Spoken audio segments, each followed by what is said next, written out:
Jan Reed is quite simply a remarkable woman. Author of Texans Love Their Land, a guidebook to Texas plant life, she is at home in the forest and encourages us to be.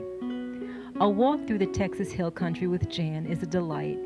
She encourages us to see, smell, hear, and feel the natural beauty all around us.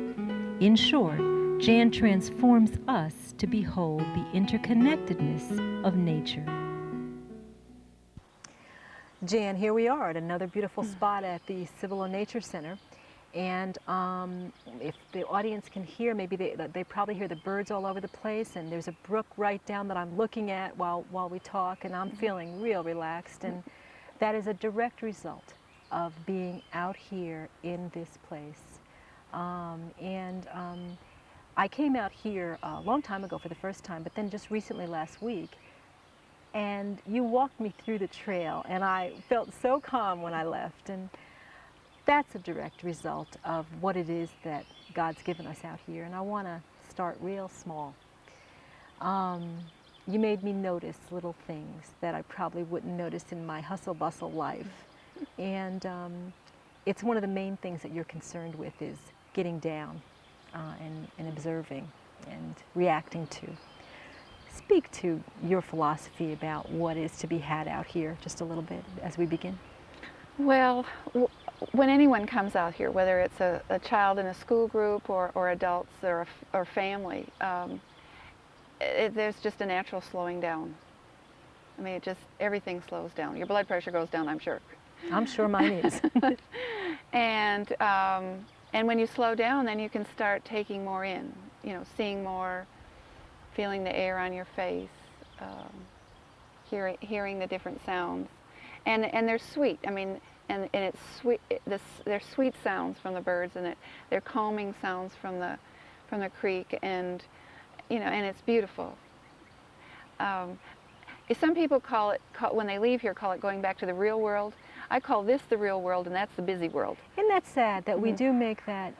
We do have somehow that this is some kind of place that we go to once in a while or on a weekend or whatever, when in fact this should be where we're at most of the time, and the other is whatever we have to do to survive or whatever, but this should be where we're centered somehow. Well, there's a lot of spiritual renewal just being, I think everyone should have a place, a natural place, a quiet place for renewal. I mean, I think that's good. And I'm really fortunate to spend a lot of time here in this wonderful place. I should be really full of the Spirit. You are.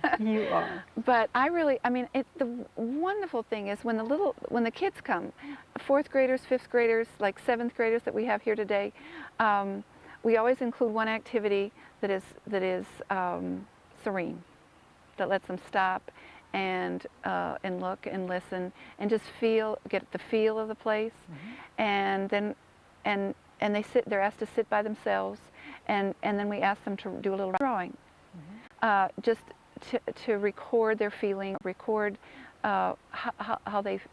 what the place is, what its importance to them, and I mean you would think that 7th graders, 4th graders, or 5th graders would like the big wild activities the best, but they always mention the poetry or the art activity as one of their favorites. So even children need and appreciate a chance to be quiet and get some renewal. I'd have to add, especially children sometimes growing up in that kind of mindset. Right. I want to go back with you a bit to talk about you came initially, I don't know about to the center, but professionally, your profession was scientific to a degree. Can you tell the audience about, and first I thought, wow, when you first told me your first profession, and then I immediately realized there's such a huge connection. Right. Well, my master's degree, my academic training is in entomology and insects. And I was, actually, the reason I got into insects was, I really love animals. I mean, I love plants and animals, but I really love animals. And I wanted to go into zoology, and I wanted to be an experimental biologist, and I couldn't bear to do experiments on mammals. So I chose insects because it's easier. They're not so close to us. And I ended up doing experiments that were not harmful to the animal. They were orientation behavior experiments that were very interesting.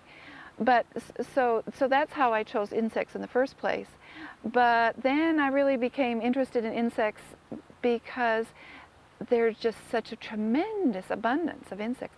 They are so successful. There's such a tremendous variety, and I had a chance to go to the tropics. And any biologist, I used to think, I still kind of think that if you want to consider yourself a biologist, you have to spend some time in the tropics, because that's where life really is at its most abundant. And I mean, I saw insects there that I just could never have dreamed of. I called it rapture of the jungle. I have to tell you, when I first moved here and saw the largesse of insects here, I was like, oh, yeah, the stinging and the biting. Yeah, well, everything's larger in Texas, and truly with insects, it really cockroaches. is. Yes, yes, and quite a few others that were much larger than anything I'd ever seen up in the Northeast. Right. You then, before working here, or I'm not even sure what the time span on that is, you shifted from insects. And before we leave insects, can I ask you, it sounds as if you're a little protective. Most of us think of insects as nuisances. Mm-hmm. They are things that we fumigate our houses to get rid of, we step on if they get in our way. Exactly. Do you tend to be more protective of insects? I mean, I really like insects a lot. I find them fascinating. I think they obviously occupy a very important role in nature. I mean, in nature, everything is connected to everything else. Mm-hmm. And I mean, the insect that is out there, or even like the daddy longlegs, they're out there. Those are scavengers. They're eating things that are dead. They're decomposing, or they're eating decomposing things. They're like garbage men. I mean, mm-hmm. It's a real important role. Mm-hmm. The bumblebee or the honeybee is obvious as a pollinator, but the stink bug is also an important critter, and in the same way, there are insects that we rarely see or even think about that are plain and ordinary looking, that fly at night, that pollinate plants that blossom at night, little moths and things. So they all have an important role. I mean, I think they're all equivalent. I mean, we all love butterflies, and I always talk about butterflies, and we feel a special, and there goes the butterfly right now. Yes, I just saw it. I saw it exactly as you said the word butterfly.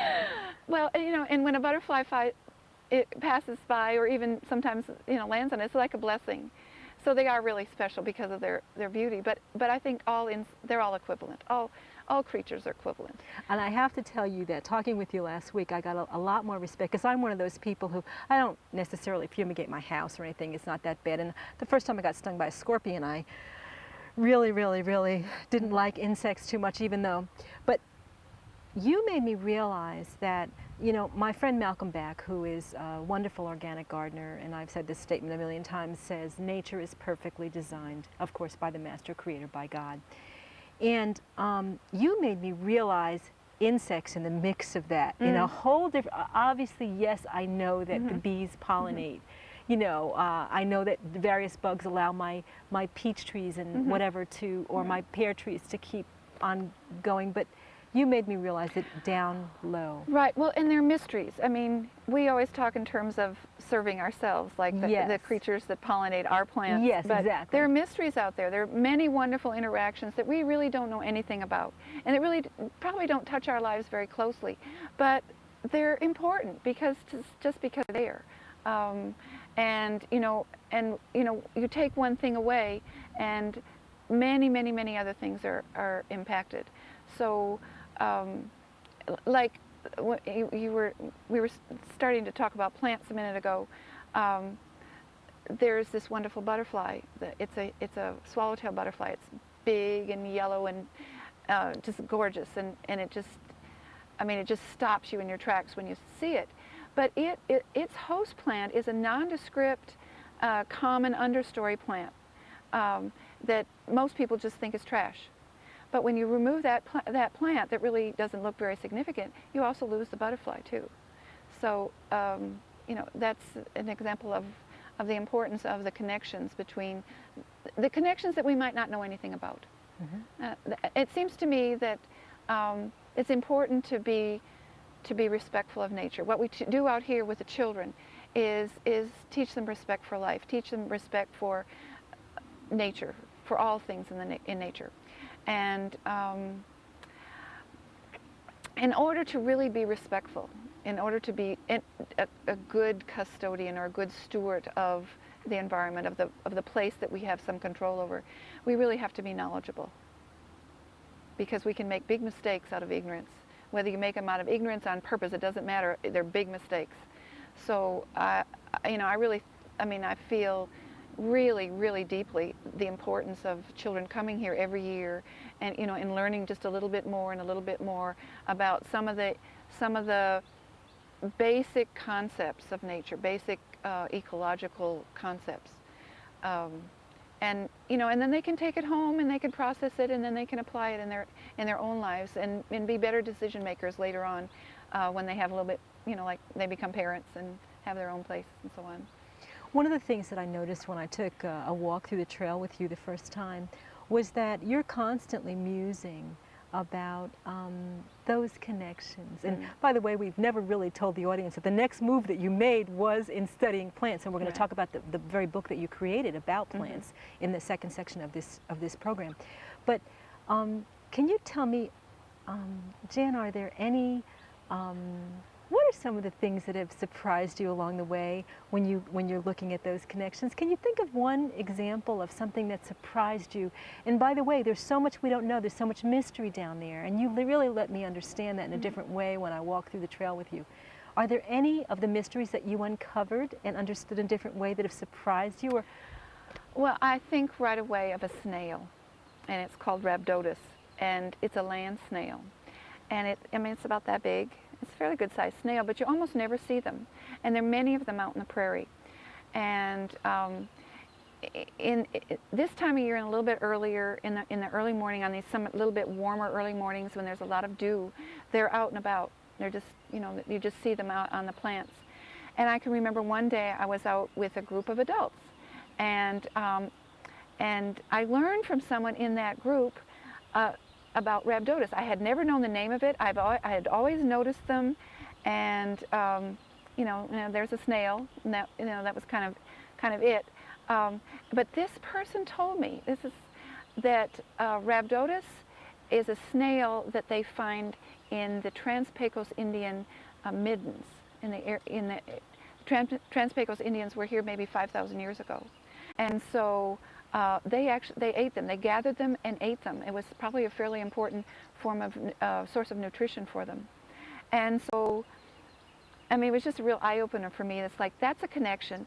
That's a connection from today to the past. That's a connection that we all, I'm not a big student of history, and when I see something like that that's here and with us today, and I learn a little bit about how important it was in the past or how it was used in the past, I feel more connected to the people that lived here, more understanding of them. And just like there are some flowers here. There's a flower that's called green eyes. oh, And it has a beautiful green center. And it's also called the chocolate flower because it has a chocolate aroma. oh wow. And it's named for an early Texas botanist, Berlandier, and his name is Berlandieri. And so once I found that out, once I learned that this plant was named for that early Texas explorer, someone who came here from, I'm not exactly sure which country, I think it was Italy, and he settled and lived in the valley, and he married a local person, and it was a doctor, and treated lots of people here, but he continued to gather botanical specimens and send them back to Europe. And he had so much respect by the botanists that he was sending plants to that they named this plant for him. So when I look at that plant, when I smell that aroma, I feel a connection. I understand history. It's like it's a historical plant. So you see, you are a historian. Yeah. We're going to come right back and talk to you some more, and I've really appreciated this conversation.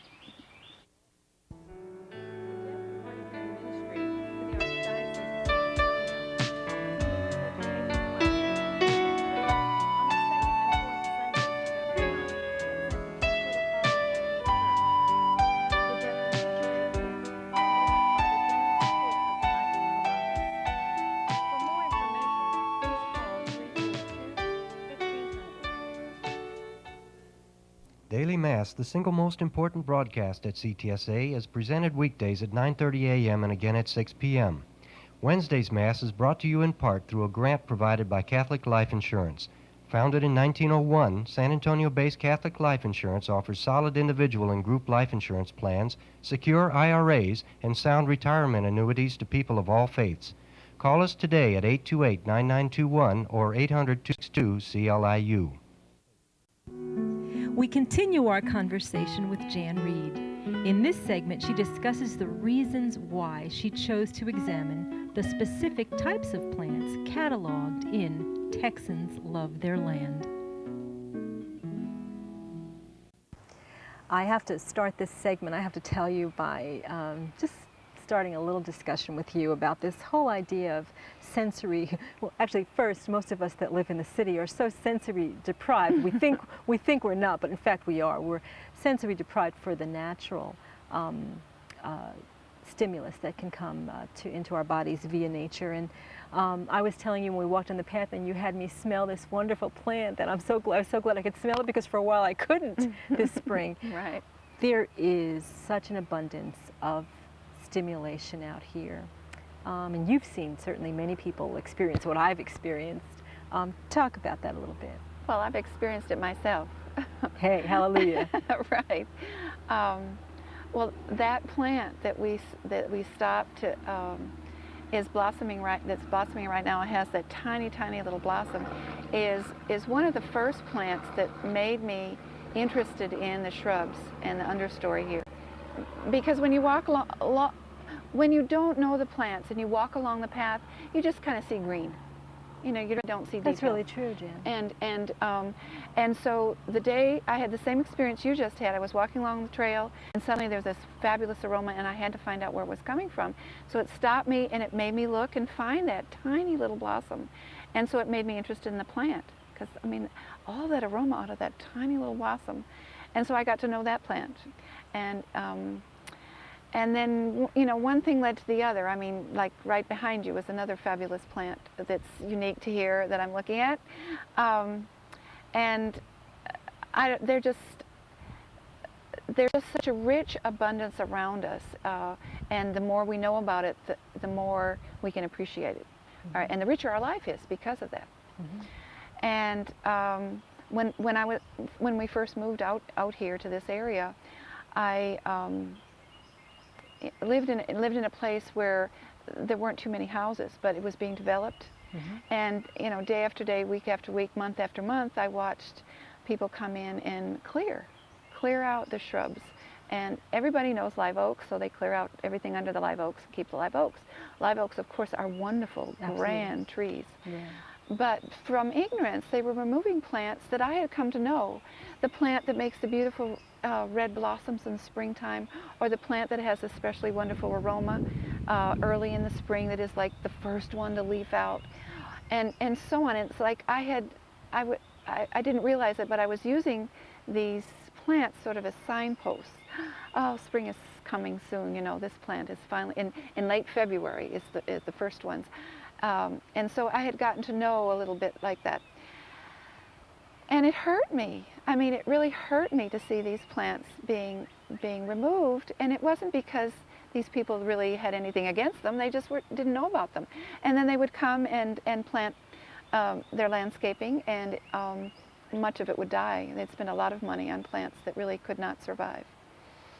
And so, you know how when something bothers you, you know, it just kind of eats on you, and when you don't do anything about it, it just stays and eats on you. Mm-hmm. That doesn't right. go away. And I hesitate to sort of tell this story, but I saw the movie Schindler's List, and I mean, Schindler really was not a particularly fabulous person. I mean, outstanding person in any way, high moral standards, right. or anything. But he was in a situation, and he responded to the situation, and he right. did the right thing. And so after watching the movie, I didn't watch it for a long time because I was afraid. I knew that it would touch me a lot, but I didn't realize how it would. And so I watched it with my son, and after seeing it, I thought, well, if he can do that, if he can save people, I mean, which is a much bigger thing probably, but I can at least save plants. I mean, little me, I can at least do something for these plants. So I felt driven.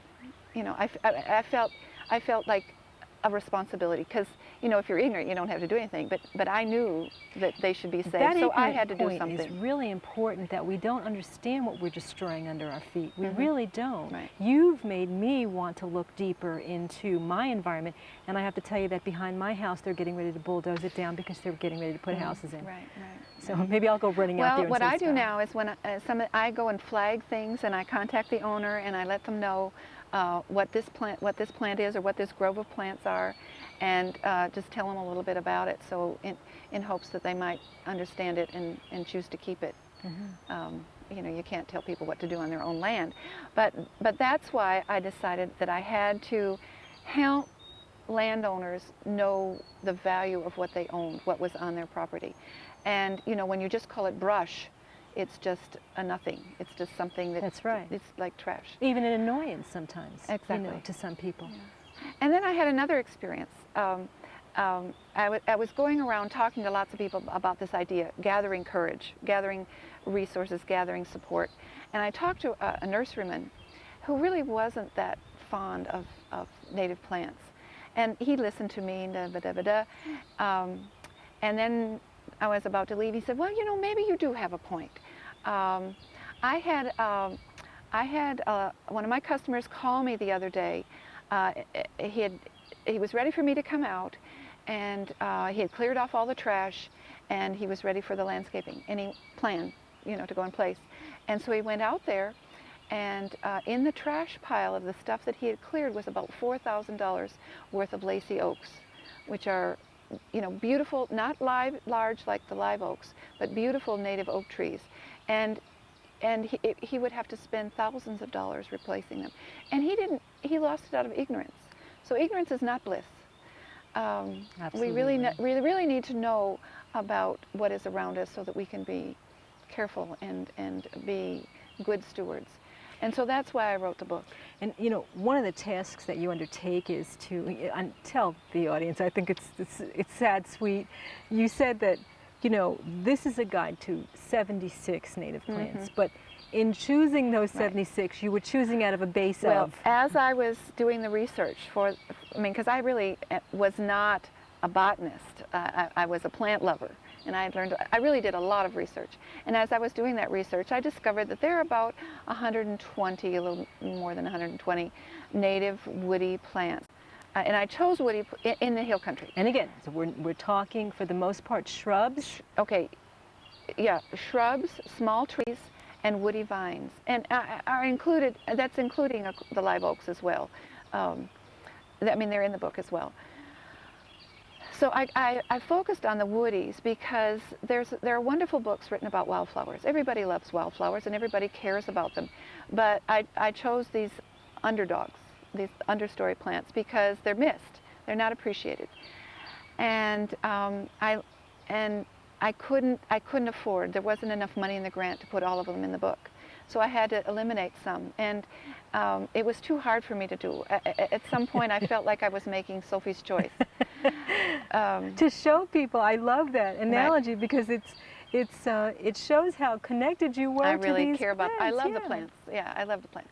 I may not know everything about them, but if you love them and care, you know, then you take some time to learn more. What was your goal in now many of these I have to say, when I first looked through here, there were not that many that I was familiar with at all. So your goal in introducing those of us who are ignorant was what? Well, I wanted to include those that are very rare and need some special attention, that are disappearing for various reasons. So those are in there. I also wanted to include those that are fairly nondescript, but really important environmentally because of the interaction that, sort of the role that they have in supporting wildlife, whether it's, you know, insects or lizards or mammals or whatever. And then I also wanted to include things like poison ivy, because everybody should know how to recognize poison ivy, and some of the more spectacular plants that are common and you know, inspiring. I have to ask you, a great deal of the writing that you did, at least the preliminary writing, had to be right out here, didn't it? in observation, some of it at least? Yes. The most fun part of doing the book was the photographs. I spent many, many, many hours I started here, you're right, but also driving country roads in the hill country and finding the plants and photographing them. And I love that part. I don't know. It was the part that made me close to the plants. And then learning about them, I had wonderful support from many people, and I had the resource of experience here. Like I have people come and tell me stories about the plants. Like I learned that the willow was used. One grandma told me this. It was here with her daughter. They used to break them and they would use them to clean their teeth. Yeah, interesting. Yeah. So it's like there was a time that we as human beings were much more connected to this landscape than we are, obviously, than we are right now. Jan, I want to thank you so much. I think very quickly we have 30 seconds, and I would just like you to tell us the story of the trail guide who does something with her troubles very quickly. Right. Well, Sarah is one of the trail guides that works with the small children, and when she comes here, she leaves her troubles in a branch of one of the big trees at the gate that we passed as we came in here.